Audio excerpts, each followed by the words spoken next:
How's it going, everybody? I'm coming back to y'all with another knife review, and I'm actually very excited to talk about these knives today on the channel. These are the Flissa FL2580s, and these are, in my opinion, possibly the best budget alternatives to the Benchmade Bugout without cloning the design.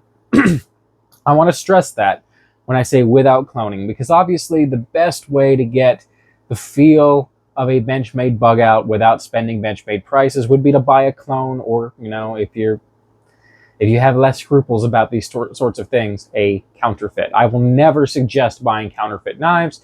I've owned several over the years. I own a couple right now, interestingly enough, that I'm going to test and kind of sort of review in the future. I'll never recommend them, but they are interesting to look at.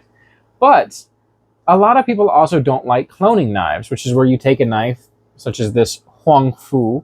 Oh, sorry, this isn't Huang Fu. This is Huao. Huang Fu is a different company. I'll do a review on one of their knives here soon. This Huao Bugout clone.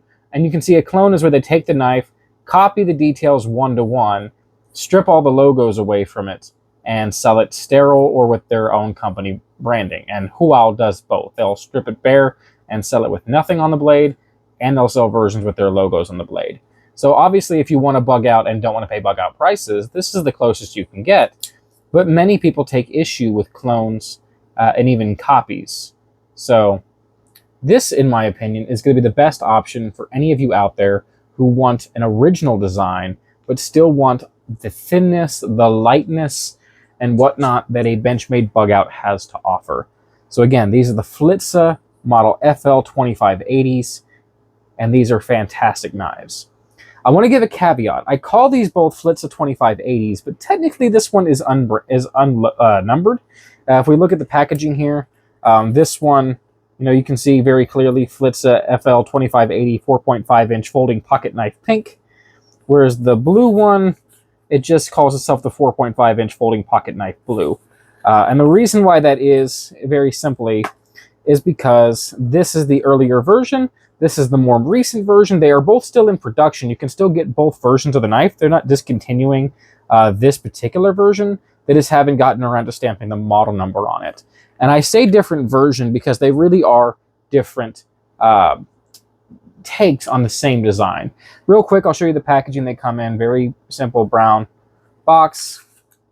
This one happens to have a little bit of paperwork inside that shows off, some of the other stuff that they do. Camping gear. We open this up. It's kind of like the old CRKT inserts, which is kind of funny. A couple of their other products, some of their other knives. That multi-tool actually looks rather interesting. I'd be interested in picking that up. Some tools. Nothing crazy. It's just stuff that the parent company does as a whole. More tools there. You see that. Okay, cool. A little bit of paperwork. It's nice to get something, I guess, with the knife. Especially with these Chinese knives that very often just give you a generic brown cardboard box and move on with their day. That being said, we're interested in the knives. And why do I say that these are two different takes on the same knife? Well, for one, you can see this has a stonewash blade, while this one has a black blade. This one is a plain edge, while this one has a combo edge. And most importantly, the differences lie in the steel. 14C28N, AUS 8. And it's like this across the board for these design differences. If you want a stonewash blade, you will get it in a combo edge AUS 8. If you want a plain edge blade or a black blade, it's going to be in this configuration. Now, both versions of this knife come in the same handle colors. You can get this beautiful blue, this nice pink, or a dark green. I like the dark green as well, but I wanted to get these kind of, these particular colors because I feel like they complement each other quite well. Blue and pink kind of are a great pairing, and I like carrying knives of vibrant colors. So, and yes, I do carry this pink knife. I don't give a damn. I like the color pink. So it is interesting though, because you will have to make that decision when it comes to what kind of edge you want, what kind of finish you want, and what kind of steel you want with these knives. But either way, no matter which way you go, these are an incredible bargain. Okay, these often sell for as low as $16, and the max I've ever seen them listed for is $23 for either version. And you can't go wrong at any of those price points. These are honestly really, really nice knives. Let's have a look at this blade. It's kind of a modified drop point, maybe a little bit of a sheep's foot aspect going on in there. It's a very unique blade shape. It is flat ground from this portion down, and that is true on both versions. It is a flat grind. And these things are slicers. The stonewash version, obviously, even better than the black version, just because there's less drag. There's no material on the blade to slow it down. But they slice beautifully. It is a thin blade, and you can see here how it's thin, thins out even more towards the center, and then flares towards that very fine tip, which is excellent for opening up clamshell packaging, Amazon bubble mailers, or whatever you happen to be getting into that day that you need to stab into something with your EDC knife for. It's a great blade shape, and it's very functional. It's very, very slicey. In my cardboard testing, it breezed through cardboard quite well. I'm not going to say that I didn't dull these. I used the AUS 8 more than the 14C, just because I really like this particular finish on this blade. And other reasons why I actually prefer this one slightly for myself.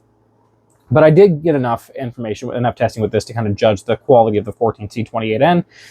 These are Chinese-made knives, so I do somewhat doubt the claim that it's AUS 8. I feel it's probably HCR 13 or HCR 14 MOV steel, but they're so close in performance that it doesn't really matter. It's 3.2 inches long, by the way, so nice, adequate size for EDC. Same size blade as a Benchmade Bugout, which, again, we're looking at what I consider to be the best budget alternative for many reasons, that being part of them.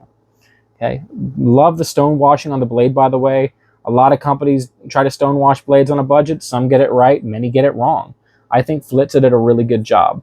The black coating on the 14C 28N version held up really, really well to my slicing tests, and the edge retention on both of these was perfectly adequate. Okay, this held an edge better than this did. I did have to retouch these both up after a fair amount of cutting, and they both took beautifully fine razor's edges. By the way, they came razor freaking sharp out of box, hair shaving sharp out of box, and it didn't take very much to get them back to that point. I feel like either steel is more than adequate for EDC. I'm going to make a whole video about the EDC EDSCs that people get into when they talk about needing a super steel.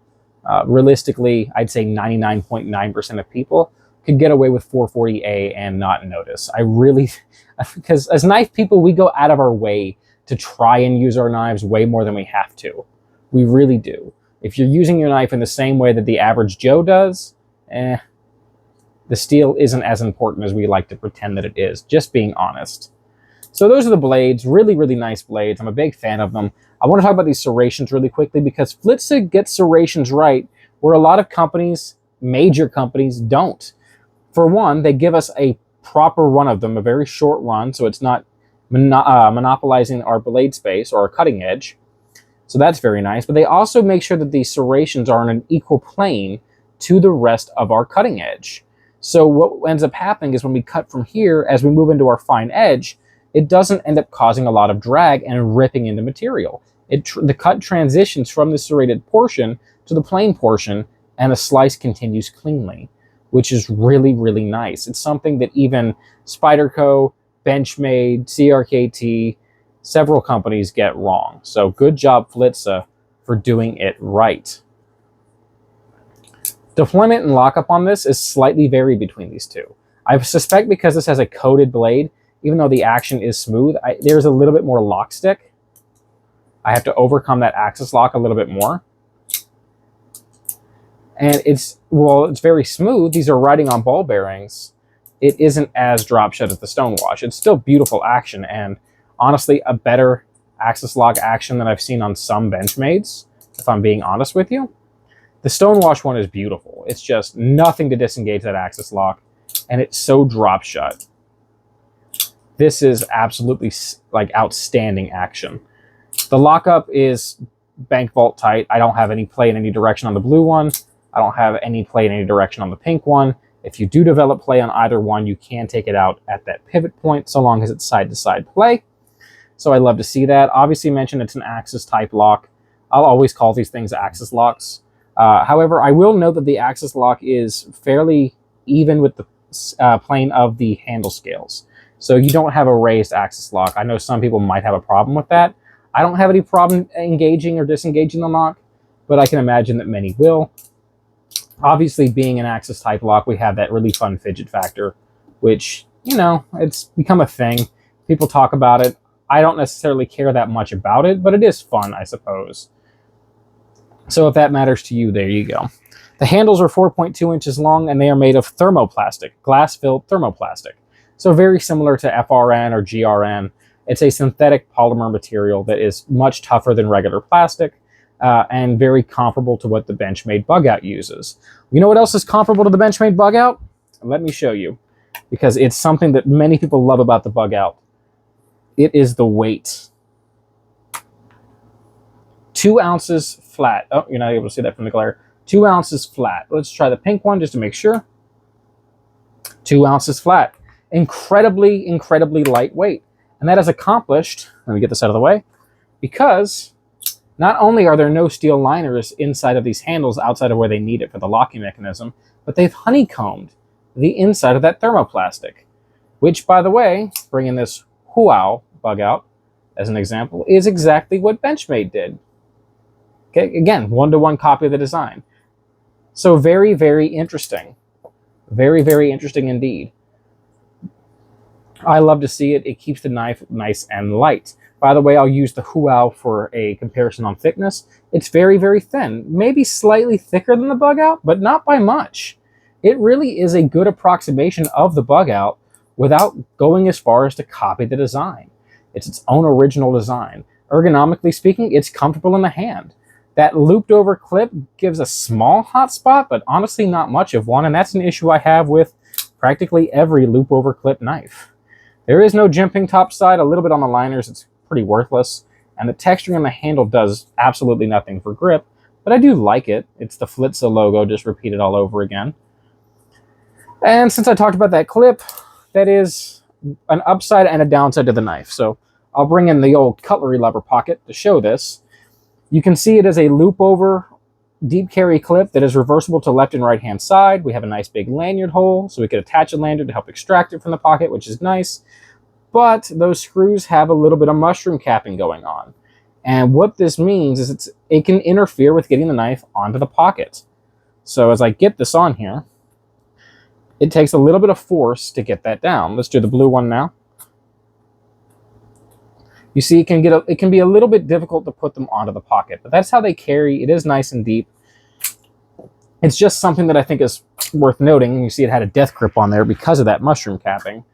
They really should have used countersunk screws, but at this price point, I can forgive it. And hell, I could swap the screws up myself. Flissa branding on the clip, I don't love that. It does stick out a little bit, but I get it. They're trying to advertise their product. So it is what it is at the end of the day.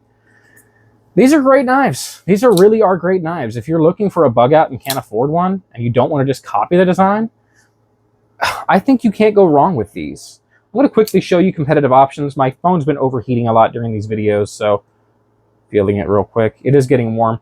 Let's kind of rush through this. I do have the Huao Bugout 8CR 13 MOV glass-filled nylon handles, reversible deep carry clip, a one-to-one clone of the Bugout design. So if you're wanting to get even closer, this is obviously the way to go. It is in the same price range as well, about $20. If you don't mind taking some extra heft, you could always go with the Ozark Trail Sonder that I reviewed.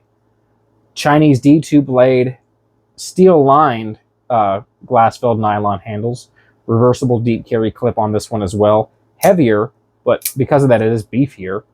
Better cutting performance on this than either of these, because the Chinese D2, at least in the samples I've gotten, have been pretty good.